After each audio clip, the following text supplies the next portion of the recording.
Hey everybody, welcome to the Hickson Diaries, where we talk about my life as an American living here in the UK. And today I want to do a react to the Unknown Warrior story, the bands of HM Royal Marines, from the bands of HM Royal Marines YouTube channel. I've heard a lot about this. I have not seen it yet. The Unknown Warrior performed in Royal Albert Hall for the Mountbatten Festival of Music in 2021 by the massed band of Her Majesty's Royal Marines. By the end of the Great War, the human cost meant that nearly every family from around the British Empire had suffered losses. Many of the fallen remained unidentified, resting in war graves far from home. One man's determination to honor these brave men led to the story of the Unknown Warrior.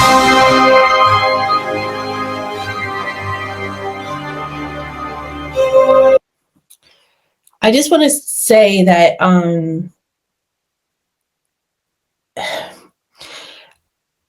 a lot of people, from an American point of view, a lot of people tend to use the word war and go to war, and we should attack people in a very flippant way without having any real understanding or comprehension of what it entails. It's not just a financial burden. It's, the true cost is always the personnel, the citizens that we lose, the human beings that would have had lives, would have contributed to society, would have been part of who knows, what in the future of the world. And I think that always gets overlooked and underestimated and isn't paid attention to. And so I really appreciate anybody who tries to bring recognition to many of those who were lost, that were never identified or never found. It's something that my father held very dear about a lot of POWs and MIAs from the Vietnam War. So it's just something I think that stuck with me through that. So I just wanted to have a little word about that, if you don't mind.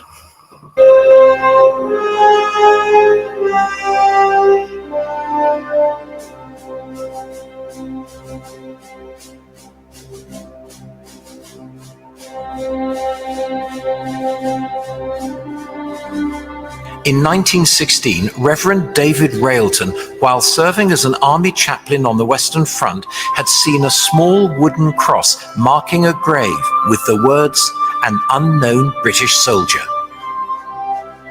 He later wrote, "How that grave caused me to think. I thought and thought, what can I do to ease the pain of father, mother, brother, sister, sweetheart, wife and friend? Quietly and gradually there came out of the mist of thought this answer, clear and strong. Let this body, this symbol of him, be carried over the sea to his native land." I'm already getting emotional. After writing to the Dean of Westminster, Herbert Ryle, in 1920, he proposed that a British soldier known only to God be laid to rest in Westminster Abbey amongst the kings. This was to represent the many thousands that never returned. The proposal was met with enthusiasm, and so began the journey of bringing this unknown warrior back where he belonged, back home.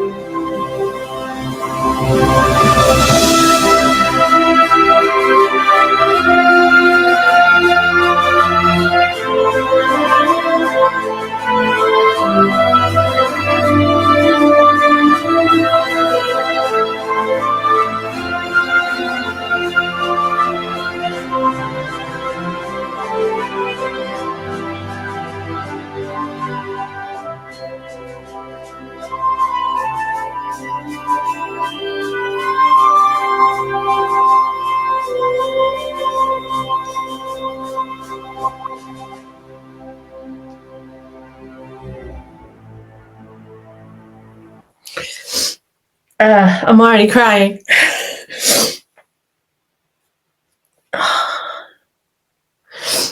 rightfully so, that soldier should be rested with kings, rightfully so.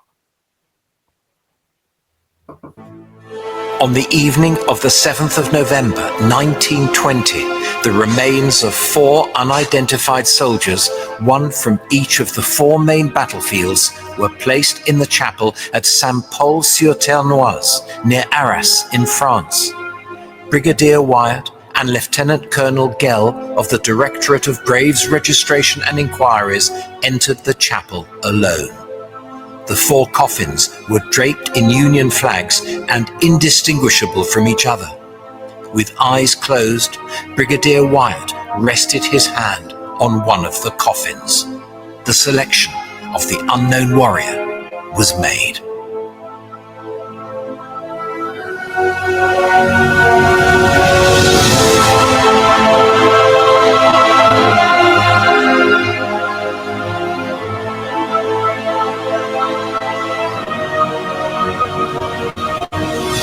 How do you make that? How do you decide? Like, I'm like, take them all, put them all in the tomb. It's okay. Oh.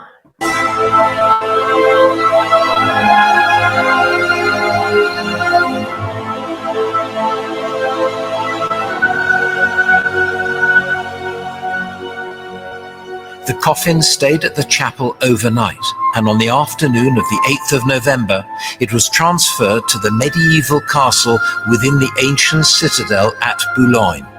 A Légion d'honneur en masse kept a vigil overnight. The following morning, the coffin was placed in a casket of oak timbers of trees from the grounds of Hampton Court Palace and placed onto a French military wagon.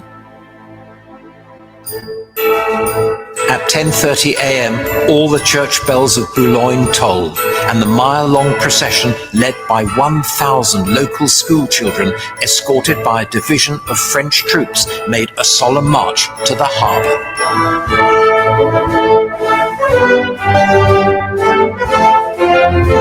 It's really amazing that it was recognized by not just like British troops, that it was recognized by civilians and other forces. That's really awesome.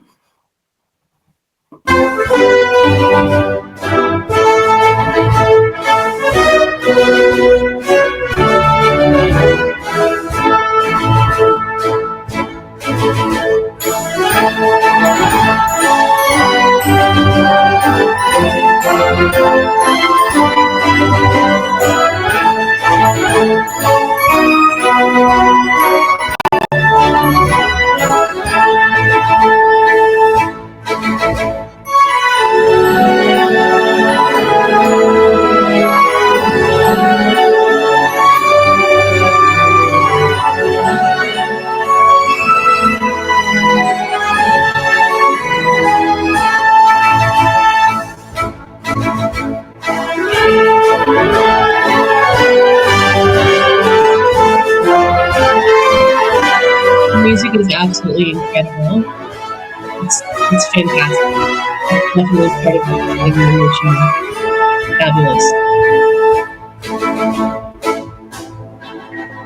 At the quayside, Marshal Foch saluted the casket before it was carried up the gangway of the British destroyer HMS Verdun. Just before noon, HMS Verdun slipped anchor and, with an escort of 6 battleships from the Atlantic Fleet, crossed the English Channel to Dover.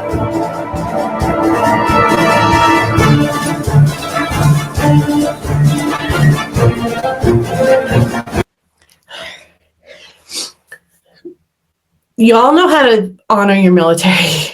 I know, obviously, this was a very specific thing and it was a moment in time and everything, but for as rah-rah American, for as rah-rah troops and rah-rah America as we tend to be in the US, we really don't have a freaking clue how to actually honor them and how to actually,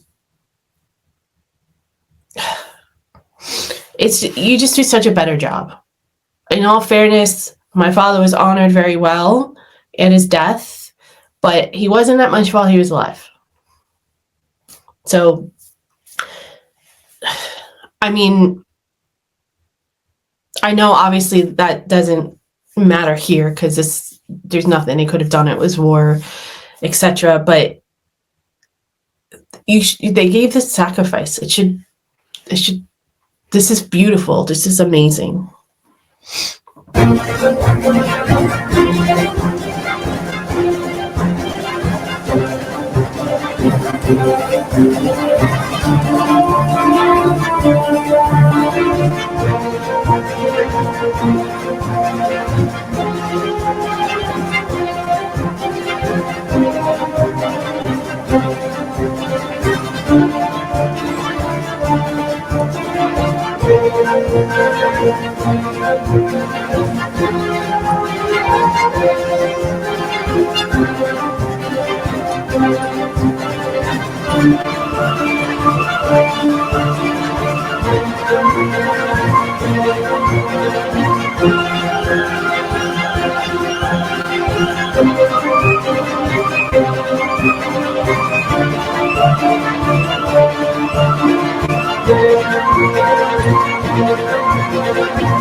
Any way how long the trip is from the calcium that channel?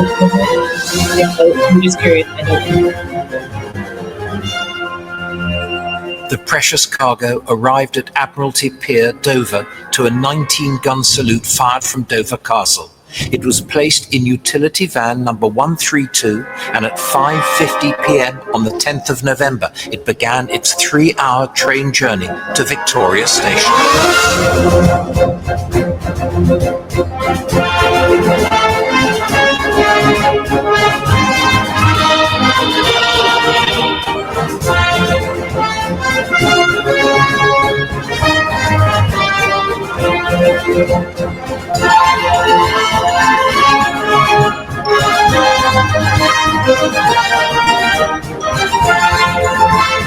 Very train that I take further, which they've upgraded the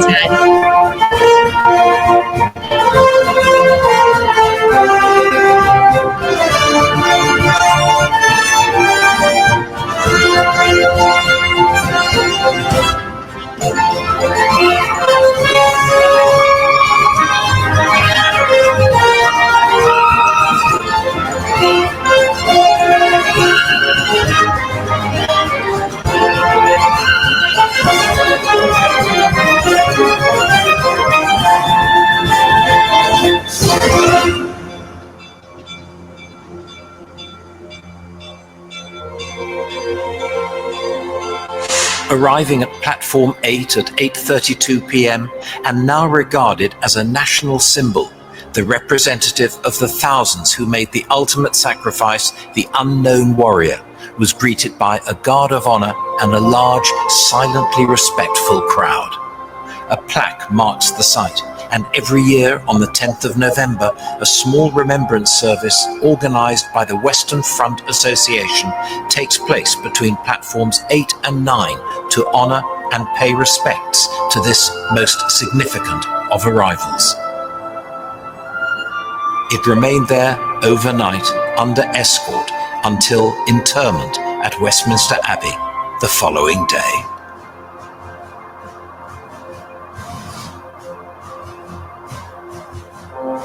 On the morning of the 11th of November, the coffin was placed on a gun carriage drawn by 6 black horses from the Royal Horse Artillery. Huge crowds had gathered as the carriage travelled between lines of troops, their heads bowed and rifles reversed, for the short journey from Victoria Station to Westminster Abbey.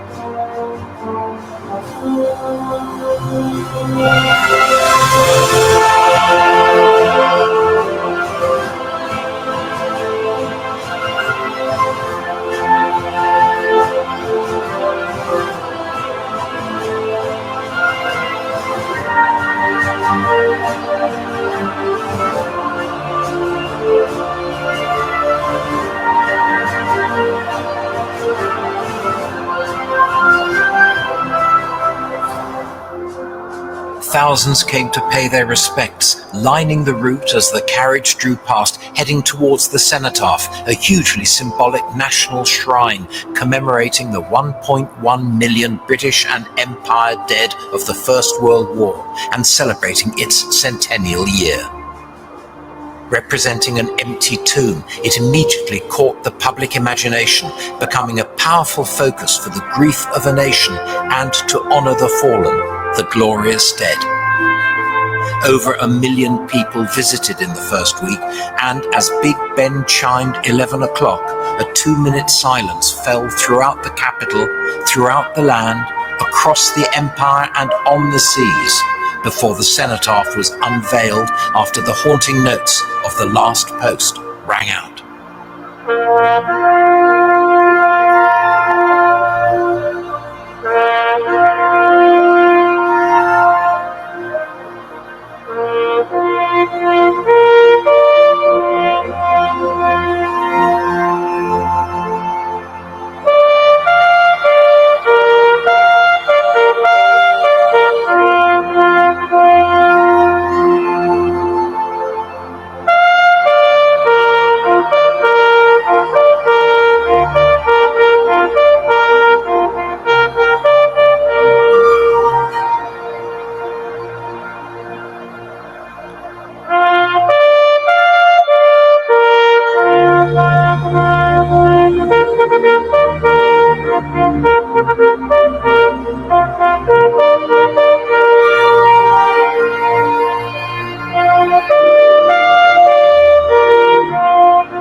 After the unveiling, the king placed his wreath of red roses and bay leaves on the coffin.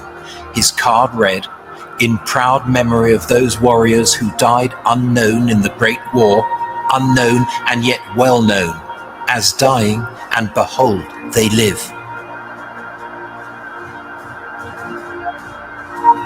The cortege, comprising the escorting pallbearers and followed by the king, the royal family and ministers of state, continued to Westminster Abbey. Arriving at the north door of the Abbey, it was flanked by a guard of honour of 100 recipients of the nation's highest military honour, the Victoria Cross.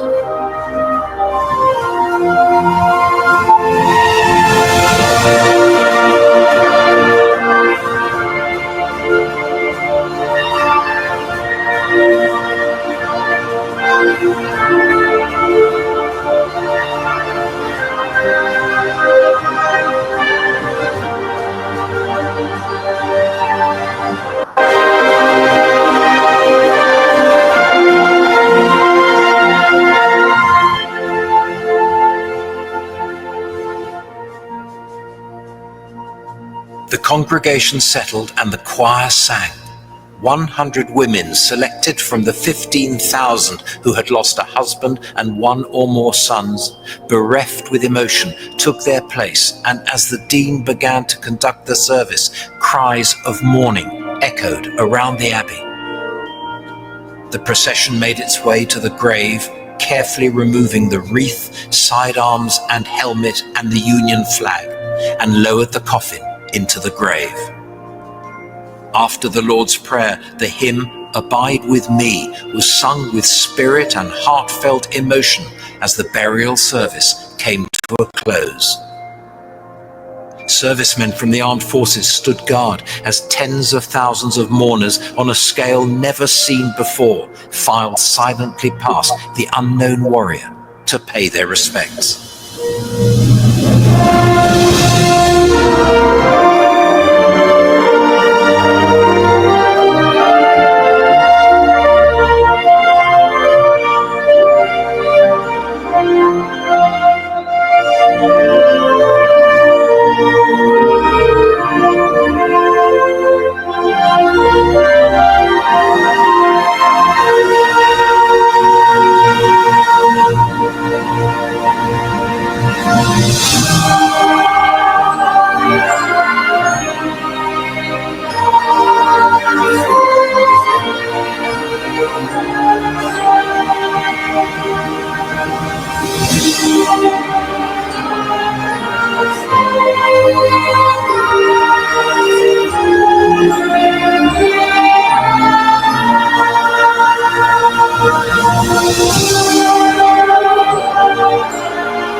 The identity of the unknown warrior will rightly never be known. He represents the son of every mother, the husband of every wife, the brother of every sister killed in the Great War and every war.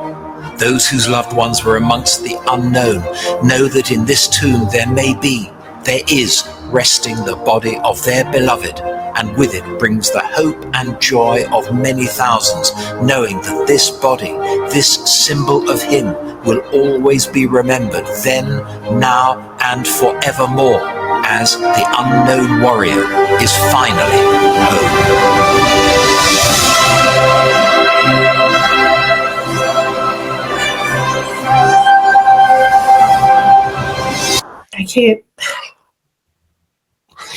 I can't stop crying.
Yeah. It was definitely one of the most beautiful things I've ever seen in my life. Very moving.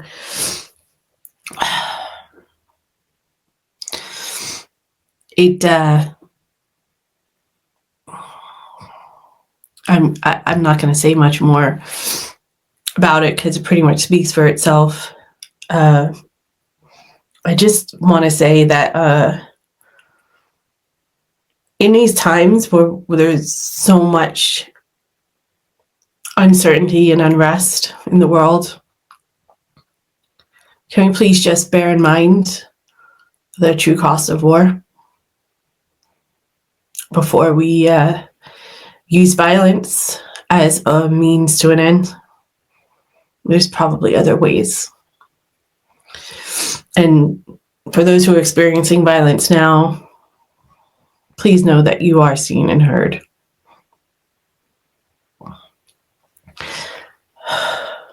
Everybody stay safe, and I'll see you next time. Thank you for joining me.